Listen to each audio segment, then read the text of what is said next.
Hello students, आज हम लोग इंट्रोडक्शन टू सॉलिड मैकेनिक्स जिसे कोड KC402 है उसके यूनिट 4 में, ये आपका यूनिट 4 का पार्ट है। यूनिट 4 में कॉलम एंड स्ट्रट्स पढ़ेंगे। उसमें फर्स्ट टॉपिक था आपका deflection and slope and deflection and second topic है कॉलम एंड स्ट्रट। ठीक है, तो हम लोग डेफिनेशन देखते हैं स्ट्रट की क्या होती है। A member of structure which carries N axial compressive load is called strut. Structure का वो मेंबर जो कॉम्प्रेसिव लोड को कैरी करता है उसको हम लोग स्ट्रट कहते हैं। देखिए, स्ट्रट आपका इंक्लाइंड भी हो सकता है, और अगर वही स्ट्रट आपका वर्टिकल हो गया मींस हॉरिजॉन्टल से 90 डिग्री के एंगल पे हो गया तो उसको हम लोग कॉलम कह देते हैं। ठीक है, if the strut is vertical that is inclined at 90 degree the horizontal is known as column. A column is a long vertical cylinder bar vertical member subjected to an axial compressive load and fixed rigidly at both ends. ठीक है, column जो है वो vertical cylinder बार, cylinder का मतलब thin, ठीक है, thin बार होता है, पतला बार होता है, वर्टिकल होता है जिसपे कि एक्सियल कॉम्प्रेसिव लोड आता है। ठीक है, और दोनों तरफ फिक्स होता है। ऐसा नहीं है दोनों तरफ फिक्स होता है, कभी कभी अलग अलग कंडीशन भी आते हैं, बट नॉर्मली जो यूज़ में हम लोग देखते हैं, प्रैक्टिकल यूज़ में कॉलम हमेशा फिक्स ही होता है। डेफिनीशंस, फर्स्ट आपका है सिलेंडरनेस रेशियो। सिलेंडरनेस रेशियो को हम लोग स्मॉल r से डिनोट करेंगे। It is the ratio of unsupported length of the column to the minimum radius of gyration of the cross sectional end of the columns. ठीक है, देखिए slenderness ratio जो है वो length of column, unsupported length of column, ठीक है, को अगर हम रेडियस ऑफ गायरेशन से मिनिमम रेडियस ऑफ गायरेशन, दो रेडियस ऑफ गायरेशन होती है, आप जानते हैं radius of gyration K is equal to √I/A होता है। I होता है आपका मोमेंट ऑफ इनर्शिया, A होता है एरिया। ठीक है, तो एक्स एक्सिस के अबाउट एक आएगा, वाई एक्सिस के अबाउट एक आएगा, तो जिस एक्सिस के अबाउट मोमेंट ऑफ इनर्शिया कम आएगा उसी एक्सिस के अबाउट ये आपका लीस्ट मिनिमम ऑफ गायरेशन आएगा। ठीक है, buckling factor, it is the ratio between the equivalent length of the column to the minimum radius of gyration. ठीक है, ये आपका बकलिंग फैक्टर होता है। नेक्स्ट आपका है बकलिंग लोड। देखिए बकलिंग लोड क्या होता है। Buckling load, the maximum limiting load at which the column tends to have lateral displacement और tends to buckle, it is called buckling और crippling load. The buckling takes place about the axis having minimum radius of gyration और least movement of inertia। देखिए लिखा हुआ ना, minimum radius of gyration उधर वहीं होगा जहाँ पे मूवमेंट ऑफ इनर्शिया लीस्ट होगा। तो लेटरल डिस्प्लेसमेंट का मतलब समझिएगा, लेटरल डिस्प्लेसमेंट का मतलब होता है बकलिंग से। जैसे मान लीजिए ये आपका कॉलम है, ये आपका कॉलम हो गया, अगर ये मान लीजिए आपका कॉलम है ये, ठीक है, जब इस पर लोड आता है तो ये इस तरीके से अगर कहीं थोड़ा सा डिस्प्लेस हो रहा है ये चीज़, ये आपका लेटरल डिस्प्लेसमेंट है। ठीक है, तो यही लेटरल डिस्प्लेसमेंट आपका बकलिंग कहलाता है। तो जिस मिनिमम लोड पे या मैक्सिमम लोड पे, सॉरी, जिस मैक्सिमम लोड पे या लिमिटिंग लोड पे ये बकलिंग आपकी हो जाती है या उसकी टेंडेंसी बन जाती है, वो आपका बकलिंग लोड कहलाता है, या क्रिपलिंग लोड भी कहते हैं उसको। ठीक है, लिखा हुआ बकलिंग और क्रिपलिंग लोड। सेफ लोड क्या है, it is the load to which a column is actually subjected to and is well below the buckling load by a suitable factor of safety। देखिए बकलिंग लोड का मतलब है कि ultimate strength of column. Buckling तभी होगी जब आप column के अल्टीमेट स्ट्रेंथ को ऑप्ट कर लेंगे। तो ultimate upon working, factor of safety क्या होता है हमेशा, अल्टीमेट अपॉन वर्किंग। तो अगर हमें वर्किंग लोड या सेफ लोड की बात करनी है तो buckling load upon factor of safety हो जाएगा। ठीक है, इसके पहले भी इसको हमने एक बार डिस्कस किया था फैक्टर ऑफ सेफ्टी को। क्लासिफिकेशन ऑफ कॉलम्स नेक्स्ट है आपका। तो depending upon the slenderness ratio और length to diameter ratio, columns can be divided into 3 types. देखिए हम लोग diameter to length to diameter ratio की बात करेंगे, ठीक है, या सिलेंडरनेस रेशियो की बात करेंगे। उसके बेस पे 3 टाइप के कॉलम होते हैं आपका। फर्स्ट होता है short column, second medium size column, third आपका लॉन्ग कॉलम। तो शॉर्ट कॉलम क्या होता है, शॉर्ट कॉलम की डेफिनेशन देखिए, columns which have length less than 8 times their respective diameters और slenderness ratio less than 32 are called short columns. Columns which have length less than 8 times their respective diameter means length upon diameter जो है वो 8 time से कम आना चाहिए, या उसका slenderness ratio जो 32 से कम हो, तो आपका शॉर्ट कॉलम हो जाएगा। मीडियम साइज कॉलम क्या होता है? The columns which have their length varying from 8 times their diameter to 30 times their respective diameter और their slenderness ratio lying between 32 to 120, 32 to 120। तो मतलब ये है कि अगर लेंथ टू डायमीटर रेशियो 8 और 32 के बीच में हो या 8 या 30 के बीच में हो एंड उसका जो सिलेंडरनेस रेशियो 32 और 120 के बीच में हो तो आपका इंटरमीडिएट कॉलम या मीडियम साइज कॉलम कहलाता है। थर्ड आपका है long column. The columns having their length more than 30 times their respective diameter और slenderness ratio more than 120 are called long columns. Means अगर लेंथ टू डायमीटर की ratio 30 से ज़्यादा है तो आपका लॉन्ग कॉलम होगा या सिलेंडरनेस रेशियो 120 से ज़्यादा है तो लॉन्ग कॉलम होगा। ठीक है। They are usually subjected to buckling stress और अलोन। लॉन्ग कॉलम में ज़्यादातर या बेसिकली या यूजुअली आप कह सकते हो कि वो बकलिंग ही होता है और बकलिंग के थ्रू फेल होता है। ठीक है। शॉर्ट कॉलम आपका क्रिपलिंग में फेल होता है। क्रिपलिंग का मतलब क्रशिंग और बकलिंग का मतलब बेंड होना, अभी हमने बताया था आपको। Strength of columns. The strength of a column depends upon the slenderness ratio. If the slenderness ratio is increased, the compressive strength of a column decreases as the tendency to buckle is increased. The strength of the column depends upon the end condition also. देखिए अभी हमने आपको बताया कि जो short column था उसका slenderness ratio सबसे कम था, इंटरमीडिएट का स्लेंडरनेस रेशियो उससे ज़्यादा हुआ और लॉन्ग कॉलम का स्लेंडरनेस रेशियो सबसे ज़्यादा होता है।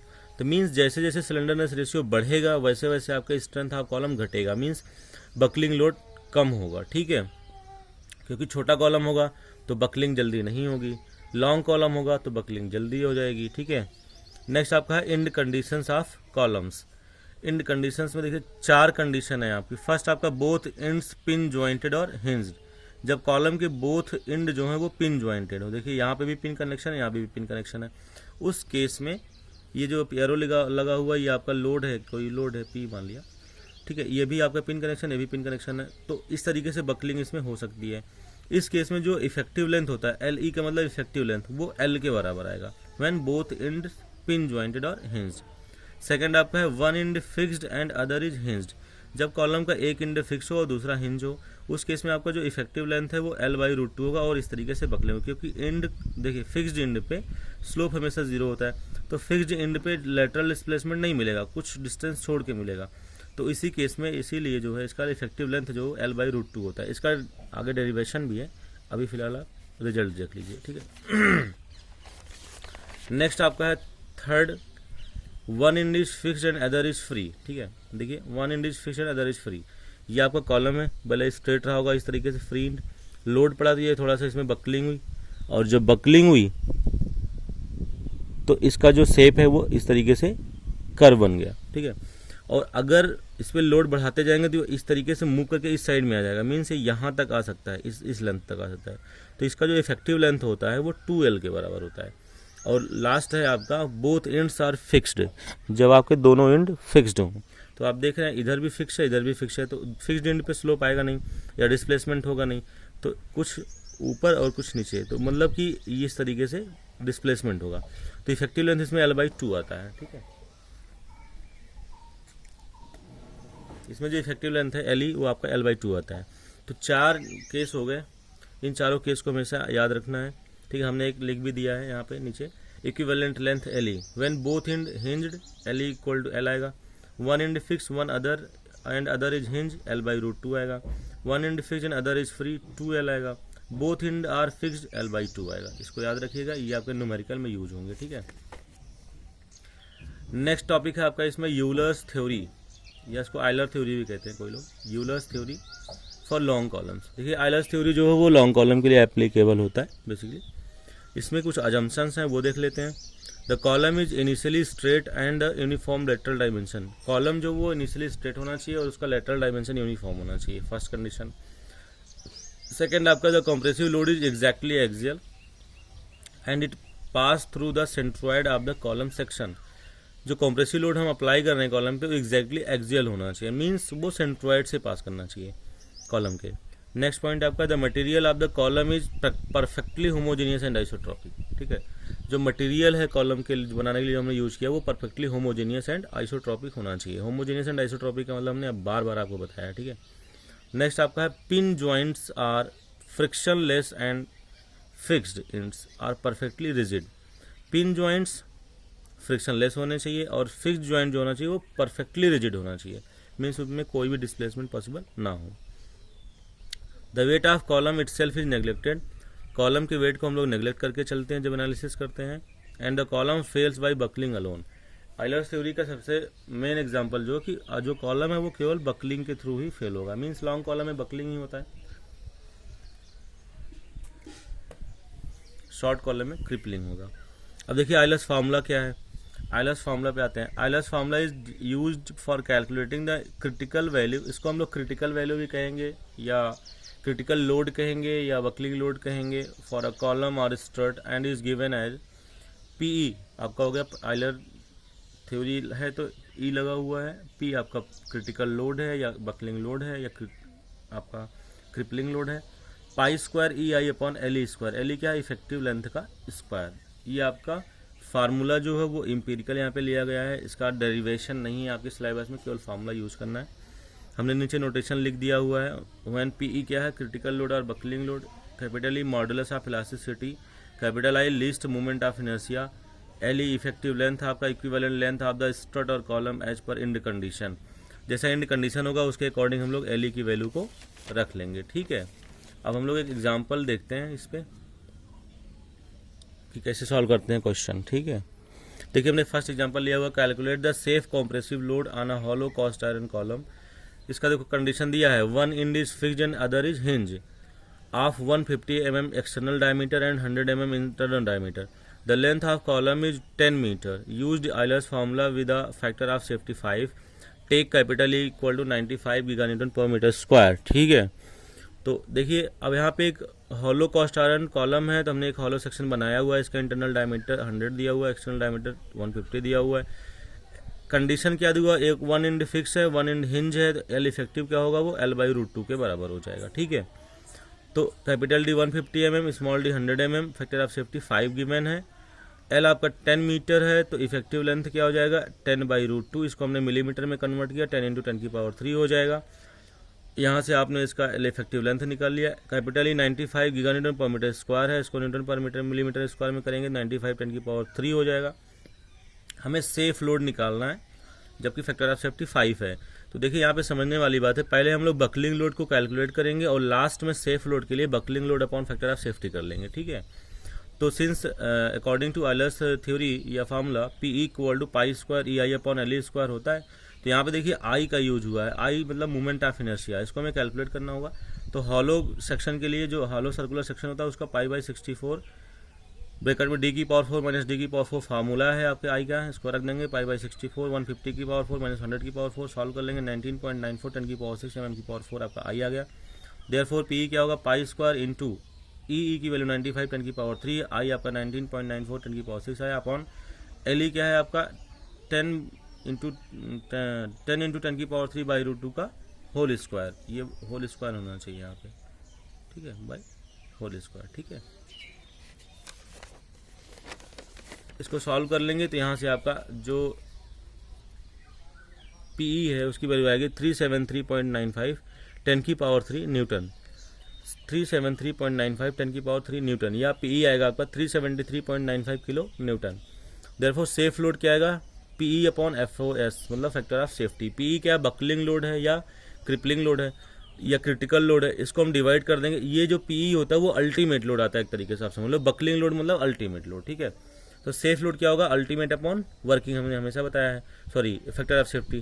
तो वर्किंग क्या होगा ultimate upon factor of safety, means P Euler upon factor of safety, PE upon FOS।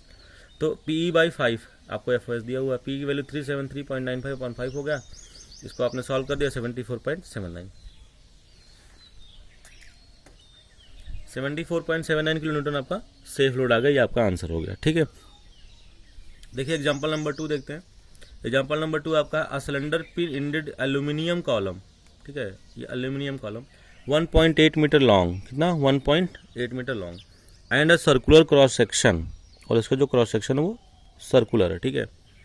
cross section is to have an outside diameter is 50 millimeter. Calculate the necessary internal diameter to prevent failure by buckling. If the actual load is 13.6 kilonewton, the critical load is twice the actual load applied. Take capitally 70 gigapascal. यहाँ पे समझने वाली बात है कि जो actual load दिया है 13.6 और क्रिटिकल लोड जो डबल है इसका, तो मीन्स पीई की वैल्यू जो होगी वो 13.6 इंटू 2 होगी. एक्चुअल लोड का मतलब सेफ लोड है और क्रिटिकल लोड इसका डबल है. यहाँ पे भी वही है. सर्कुलर कॉलम है, एक्सटर्नल डायमीटर कैपिटल डी है, इंटरनल डायमीटर कैलकुलेट करना है.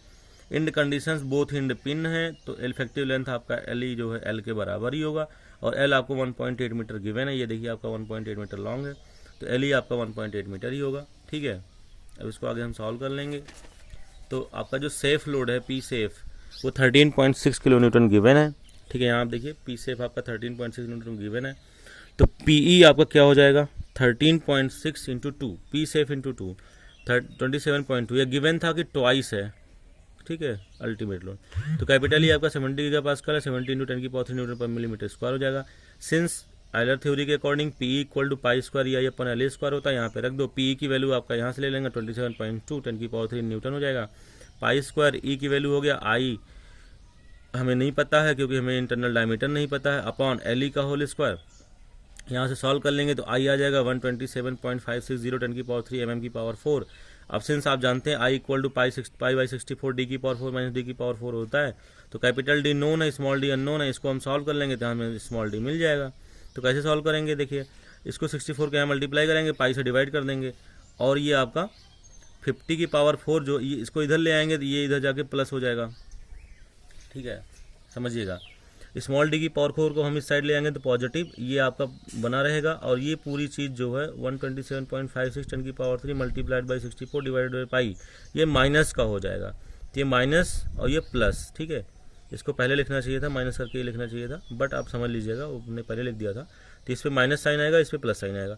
इसको आप सॉल्व कर लेंगे तो डी आएगा आपका 43.74 मिलीमीटर. तो स्मॉल डी की वैल्यू आ गई 43.74 मिलीमीटर. तो आपका जो इंटरनल डायमीटर होगा वो ये होगा. ठीक है, तो इस तरीके से आप क्वेश्चन कर सकते हैं.